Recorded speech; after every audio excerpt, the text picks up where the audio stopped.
नमस्कार दोस्तों, स्वागत है आपका फिर से एक बार जेपी स्पॉट तक में। तो आज हम बात करेंगे कि क्या केपटाउन में भारतीय टीम लहराएंगी तिरंगा। और जो इतिहास है अभी तक कि साउथ अफ्रीका में भारत ने अब तक सीरीज नहीं जीती है, तो क्या केपटाउन में हम टेस्ट मैच जीत के इतिहास रच सकेंगे या नहीं, इस पर बात करेंगे। इसके साथ साथ साउथ अफ्रीका की बैटिंग के बारे में भी बात करेंगे कि जिस तरह से उनके कप्तान डेल एल्गर बल्लेबाजी कर रहे हैं, साथ में पीटरसन, टिम्बा बबुआ, उसकी भी बात करेंगे, गेंदबाजों की भी बात करेंगे, भारतीय बल्लेबाजी की बात करेंगे कि क्या विराट कोहली की वापसी से टीम में संतुलन आएगा, टीम की जो बैटिंग ऑर्डर है उसमें क्या मजबूती मिलेंगी, गेंदबाजी की भी बात करेंगे, सिराज पे अपडेट देंगे कि किस तरह से सिराज जो दूसरे टेस्ट में इंजर्ड हुए थे तो उसकी फिटनेस के बारे में भी हम डिस्कस करेंगे। तो सारी बातों में डिस्कस करेंगे, लेकिन इससे पहले हम आपको बता दें कि अभी तक आप चैनल पे पहली बार आए हैं तो चैनल को सब्सक्राइब कर दीजिए और इस वीडियो को भी लाइक कर दीजिए। तो केपटाउन की मैं अगर बात करूं तो देखिए दोस्तों, केपटाउन में अब तक जो हिस्ट्री की मैं अगर बात करूं तो भारतीय टीम जो है वो 5 बार यहाँ पे मुकाबला खेली है और एक भी बार भारत को केपटाउन में जीत नहीं मिली है। तो इसका मतलब है कि भारत जो है केपटाउन में हार का सामना करना पड़ा है। 3 बार भारतीय टीम जो है केपटाउन में हारी है और 2 ही बार भारत जो है वो ड्रॉ करने में कामयाब रही है। तो सिंपल सी बात है कि केपटाउन में जो भारत का परफॉर्मेंस है वो इतना अच्छा नहीं है। लेकिन जिस तरह से हम ऑस्ट्रेलिया की बात कर रहे थे कि ऑस्ट्रेलिया में भारत 2 बार लगातार सीरीज जीत के आई है, गाभा का गबन हमने तोड़ा था, तो कुछ इसी प्रकार से भारतीय टीम जो है वो तैयार है कि केपटाउन में जो है वो तिरंगा लहराएंगे टीम इंडिया।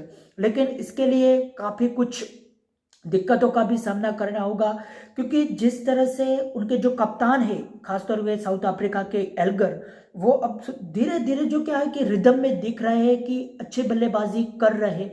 पहले टेस्ट में अगर छोड़ दिए, दूसरी इनिंग में भी उन्होंने काफी अच्छी बल्लेबाजी की। उसके अलावा दूसरे टेस्ट के पहले इनिंग और दूसरी इनिंग दोनों में काफी अच्छी बल्लेबाजी की। तो अब क्या है कि दूसरे टेस्ट मुकाबला वो जीत गई है साउथ अफ्रीका। अच्छा रोमांचक मुकाबला था, भारत ने अच्छी टक्कर दी थी लेकिन जीत गई है साउथ अफ्रीका। तो इससे क्या होगा कि उनके जो ड्रेसिंग रूम में जो है एक तरह से कॉन्फिडेंस आ जाएगा कि जी हाँ, हम भारत को जो है वो केपटाउन में मात दे सकते हैं, हरा सकते हैं साउथ इंडिया को केपटाउन में। तो उनके जो कप्तान है डिल एल्गर, वो तो फॉर्म में है ही, उसके अलावा टिम्मा बबुमा जो कि शानदार बल्लेबाजी कर रही है। और हमने देखा है, देखिए बबुमा क्या करते हैं कि पहले टेस्ट में भी हमने देखा, दूसरे टेस्ट में भी हमने देखा कि लगातार स्कोर कर रहे, 40-50 40-50 लगा रहे, लेकिन वो 100 में कन्वर्ट नहीं कर पा रहे। तो उनसे भी हमें डरना होगा कि अगर बबुआ एल्गर ये दो अच्छे से एक आधा सेशन उन दोनों ने निकाल दिया अच्छे से, तो फिर भारतीय गेंदबाजी भी जो है वो प्रेशर में आ सकती है। उसके अलावा पीटरसन पे भी नजर रखनी होगी, क्योंकि जिस तरह से पीटरसन बल्लेबाजी कर रही, और दूसरे टेस्ट में मैं अगर बात करूं तो शाम को आखिरी मूवमेंट में कैच ड्रॉप हुआ था ऋषभ पंत से। अगर वो कैच हो जाता तो 15 रन पे थे, वहां पे आउट हो जाते, फिर हम दूसरे दिन सुबह आके प्रेशर बना सकते थे। लेकिन 15 रन पे उनका कैच ड्रॉप हुआ, उसके बाद तकरीबन 62 रन उन्होंने बनाए। तो वो भी डेंजर्स थोड़े दिख रहे हैं, तो पीटरसन को भी जल्दी आउट करना होगा। तो वो भी एक चुनौती रहेगी भारतीय गेंदबाजों की कि किस तरह से वो गेंदबाजी करते हैं केपटाउन में, क्योंकि केपटाउन में गेंद स्विंग भी होगी, थोड़ा सा उछाल भी रहेंगी, तो वो भी देखने वाली बात होगी।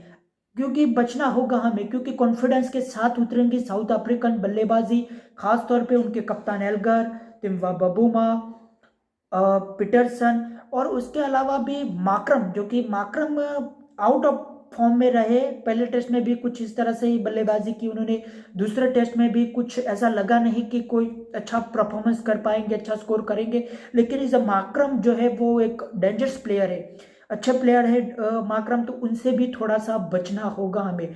तो उनकी जो बल्लेबाजी जो पहले टेस्ट में साधारण दिख रही थी, वही उनकी बल्लेबाजी दूसरे टेस्ट में उन्होंने बताया कि जी हाँ, हम बल्लेबाजी कर सकते हैं, बल्लेबाजी से हम मैच जीत सकते हैं। तो कुछ इस तरह से उन्होंने अच्छी बल्लेबाजी की। उसके अलावा उनके गेंदबाजों की मैं अगर बात करूं तो देखिए, रबाडा जो है मुझे थोड़े से आउट ऑफ फॉर्म में लग रहे हैं, रिदम में नहीं लग रहे हैं। 2019 के बाद पहली बार शायद उन्होंने टेस्ट मैच स्टार्ट की है। 2019 में लास्ट टेस्ट मैच खेली थी उन्होंने, उसके बाद पहली टेस्ट मैच जब भारत के खिलाफ खेले तो रेड बॉल के साथ आए वो, लेकिन थोड़ा सा आउट ऑफ फॉर्म में लग रहे हैं, रिदम में नहीं है, लगातार कंटिन्यू नो बॉल डाल रहे। अच्छा है कि अभी तक नो बॉल में उनको विकेट नहीं मिली, अगर विकेट मिल जाती है नो बॉल में तो मैगिस पड़ सकता है थोड़ा सा। तो रबाडा थोड़े से आउट ऑफ रिदम में लग रहे हैं, लेकिन उनके जो दूसरे गेंदबाज है जानसन, वो काफ़ी डेंजरस लग रहे हैं, क्योंकि लेफ्ट हैंड तेज गेंदबाज है। और जिस तरह से उन्होंने मयंक अग्रवाल को आउट किया, पुजारा को आउट किया, तो लेफ्ट हैंड तेज गेंदबाजों से भारत को हमेशा ही प्रॉब्लम रहा है। अगर वो गेंद बाहर भी निकाल रही है, अगर वही गेंद अंदर आनी स्टार्ट हो गई, तो भारतीय बल्लेबाज जितने भी है टॉप ऑर्डर बल्लेबाज को थोड़ी सी मुश्किल ही होंगी। तो उनसे हमें कैपटाउन में थोड़ा सा संभल के रहना है। अगर एक उनका सेशन हमने अगर निकाल दिया तो काफ़ी अच्छा होगा हमारे लिए। उसके बाद में अगर बात करूं तो एंगेडी से भी हमें बच के रहना होगा, क्योंकि जिस तरह से पहले टेस्ट में उन्होंने पहले इनिंग में 5 विकेट निकाले।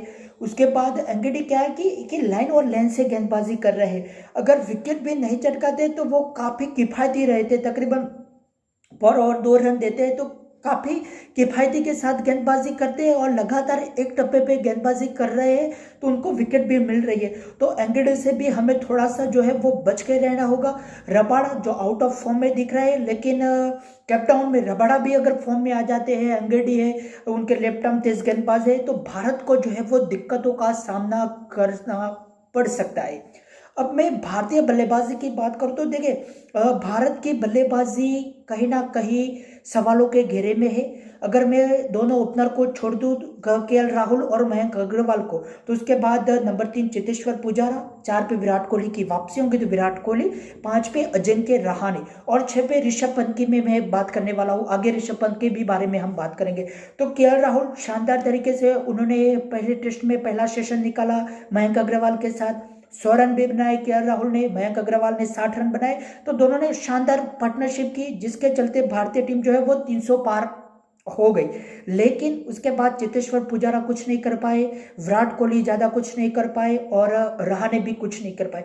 और तीनों बल्लेबाजों की मैं अगर बात करूं खास तौर पे, कि विराट कोहली, पुजारा और रहाणे, तीनों को क्या होता है कि स्टार्ट मिलता है, अच्छे दिख रहे हैं कि जी हाँ अच्छे से गेंद को छोड़ रहे, बाहर वाली गेंद के साथ हरकत कुछ नहीं कर रहे, अच्छे से छोड़ रहे गेंद को, अच्छा डिफेंस कर रहे। लेकिन क्या होता है कि 40-50 गेंद खेलने के बाद वो कॉन्फिडेंस उसको आ जाता है कि जी हाँ हम बाहर की गेंद है, कवर ड्राइव आराम से मार देंगे। मैं स्पेशली विराट कोहली की बात कर रहा हूँ, तो आराम से लगा देंगे कवर ड्राइव, लेकिन वही कवर ड्राइव लगाने के चक्कर में वो आउट हो रहे हैं। बार बार हर बार यही उनके साथ हो रहा है, हर बार सेट हो जाते हैं, हर बार आउट होते। पुजारा के साथ कुछ इस तरह का ही है कि सेट हो जाते हैं, उसके बाद आउट हो जाते। रहाणे के साथ भी ऐसा होता है कि सेट हो जाते हैं, आउट हो जाते। तो अब ये तीनों को ये देखना होगा कि हम बार बार हम एक स्टाइल से आउट हो रहे हैं, बाहर जाने वाली गेंद के साथ हम कुछ हरकत करते हैं और आउट हो जाते। तो वहां पे उनको थोड़ी सी ध्यान रखनी होगी। और ये जो काम है वो कोच का है, कोच है, बैटिंग कोच है हमारे, उनको ये बात जाके विराट कोहली से, चेतेश्वर पुजारा से, अजिंक्य रहाणे से बोलनी होगी कि भाई आप एक ही गलती बार बार दोहरा रहे हैं, आप हर बार बाहर जाती हुई गेंद के साथ आप छेड़छाड़ी करते हैं, आप आउट हो जाते हैं। आप कवर ड्राइव लगाने की कोशिश कर रहे हैं, आप आउट हो जा रहे हैं। आप कवर ड्राइव लगाना छोड़ दीजिए, आप सीधे बल्ले से खेलिए, गेंद आपके शरीर के पास एकदम नजदीक खेलिए। आप बाहर जाने वाली 5वें 6ठे स्टंप वाली जाने वाली गेंद, अब हाफ भी गेंद मिल जाती है आपको, आप छोड़ दीजिए। अब 100-200 गेंद खेलने के बाद फिर कवर ड्राइव आप लगाइए, कुछ नहीं होगा। तो वो जाके बोलना पड़ेगा, उनके जो कोच है द्रविड़ को भी बोलना पड़ेगा कि भाई इस तरह से आप लगातार आउट हो रहे हैं तो आपको छोड़नी ही पड़ेंगी, बाहर जाने वाली गेंद के साथ आप कुछ नहीं करेंगे, उसको छोड़ने ही पड़ेंगे। जिस तरह से केएल राहुल शरीर के अंदर एकदम नजदीक से खेलते हैं, बाउंसर आती है तो डक कर जाते हैं, तो कुछ इस तरह से आपको करना होगा। क्योंकि अगर केएल राहुल, मयंक अग्रवाल ये दोनों अगर आपके जल्दी आउट हो गए तो फिर तो मुश्किल ही में पड़ जाएंगी भारतीय टीम। क्योंकि ये दोनों बल्लेबाज अच्छा कर रहे हैं, पहला सेशन अच्छे से निकल रहे हैं, दूसरे सेशन में अच्छा करते हैं, इसकी बदौलत ही भारतीय टीम जो है 200-300 तक करने में कामयाब होती है। अगर ये दोनों बल्लेबाज जल्दी आउट हो जाते, 15-20 ओवर में अगर ये दोनों बल्लेबाज आउट हो गए कहीं कैपटाउन में, तो फिर भारतीय बल्लेबाजी थोड़ी सी जो है वो लड़खड़ाएंगी, भारत पे प्रेशर आ जाएगा, फिर भारतीय गेंदबाजी पे भी प्रेशर आएगा कि साउथ अफ्रीका को जल्दी आउट करना होगा। तो संभल के खेलना होगा। एक बार फिर से मौका मिलेगा चेतेश्वर पुजारा को और अजिंक्य रहाणे को अपने आप को साबित करने के लिए, क्योंकि लंबा वक्त हो गया है उनके बल्ले से कोई रन निकले नहीं है, इस तरह से विनिंग रन नहीं निकले हैं। विराट कोहली का भी कुछ इस तरह का हाल है, अच्छे 2 साल हो गए उनके बल्ले से शतक नहीं है। जिस तरह से हम विराट कोहली की अपेक्षा रखते हैं कि विराट कोहली हर सीरीज में 3 टेस्ट मैच की सीरीज है तो याद दोस्त तो कम से कम शतक लगाएंगे, लेकिन काफ़ी समय हो गया विराट कोहली के बल्ले से भी रन नहीं निकल रहे। तो कुछ करना होगा, अच्छे से खेलना होगा। और मैंने आपको बताया कि एक ही प्रॉब्लम है विराट कोहली के साथ कि छठे सातवें स्टंप की गेंद जो है वो खेलने जाते हैं, कवर ड्राइव लगाने के लिए जाते हैं इनसाइड एज स्लिप में या फिर विकेट के पीछे आउट हो जाते हैं। तो वो उनको देखना होगा कि बाहर जाने वाली गेंद के साथ छेड़छाड़ नहीं करनी है, शरीर के पास एकदम डिफेंस करे और आराम से सीधे बल्ले के साथ खेले। और कम से कम विराट कोहली के लिए मेरा ये कहना है कि तकरीबन आप 200 गेंदें खेलने के, आप रन के पीछे मत जाइए, 200 गेंदें खेलने की ट्राई करिए कि कहीं ना कहीं मैं 200 गेंदें खेलूंगा, बाहर जाने वाली गेंद छोड़ दूंगा, चौथे पांचवें छठे स्टंप वाली गेंद को मैं छोड़ दूंगा, गेंद अंदर आई तो मैं सीधे बल्ले से खेलूंगा, कवर ड्राइव लगाने की मैं कोशिश नहीं करूंगा। अगर एक बार आप सेट हो गए तो फिर आप आराम से कवर ड्राइव खेल सकते हैं, लेकिन कब 150-200 गेंद खेलने के बाद आप कवर ड्राइव खेल सकते हैं। तो कुछ इस तरह से भी कर सकते हैं, जिस तरह से विराट कोहली आउट हो रहे हैं बार बार, कुछ इसी प्रकार से पहले सचिन तेंदुलकर 2003-4 ऑस्ट्रेलिया दौरे पे आउट हो रहे थे, लेकिन उन्होंने एक निर्णय लिया कि मैं कवर ड्राइव नहीं खेलूंगा, तो उन्होंने शानदार दोहरा शतक बनाया। तो कुछ इस प्रकार से भी विराट कोहली कर सकते हैं कि बाहर जाने वाली गेंद के साथ कोई हरकत नहीं करनी है, कवर ड्राइव नहीं लगाना है, फेवरेट शॉट उनका है लेकिन नहीं लगाना है। रहाणे के साथ भी कुछ इस तरह से हो रहा है, काउंटर अटैक करते हैं, अच्छा दिख रहा है कि जी हाँ रहाणे अच्छे फॉर्म में लग रहे हैं, अच्छे मूड में लग रहे हैं, फिर एक खराब शॉट वो भी आउट हो जा रहे हैं। तो ये आपको देखना होगा कि सिचुएशन के हिसाब से आपको खेलना होगा। तो ये आखिरी मौका मेरे हिसाब से तो मैं कहूँगा कि चेतेश्वर पुजारा और अजिंक्य रहाणे को मिल रहा है। अगर सिलेक्ट होगी बिल्कुल होगी, क्योंकि मुझे नहीं लगता कि चेतेश्वर पुजारा या रहाणे इनमें से कोई ड्रॉप होगा। लेकिन विराट कोहली की कप्तानी, विराट कोहली ये सोच भी रहे होंगे कि मैंने अब तक जीता नहीं है। साउथ अफ्रीका एक ऐसी कंट्री है जहां भारत सीरीज नहीं जीता है, तो वो भी ट्राई करेंगे कि जी हाँ अगर चेतेश्वर पुजारा रहाणे में से किसी को अगर ड्रॉप करना पड़ता है तो मैं इन दोनों में से किसी को ड्रॉप करूं। और हनुमा विहारी जो कि दूसरी इनिंग में अच्छे दिखे थे, क्या मैं उनके साथ जा सकता हूं? तो ये भी हो सकता है, लेकिन मेरा ख्याल नहीं है कि वो इस तरह सा डिसीजन लेंगे टीम इंडिया और खेलेंगे पुजारा और रहाणे के साथ ही जाएंगे। और जिस तरह से राहुल द्रविड़ ने भी बताया था, तो मेरा नहीं ख्याल कि कोई चेंजेस हो गए। हनुमा विहारी मेरे हिसाब से तो बाहर बैठने वाले।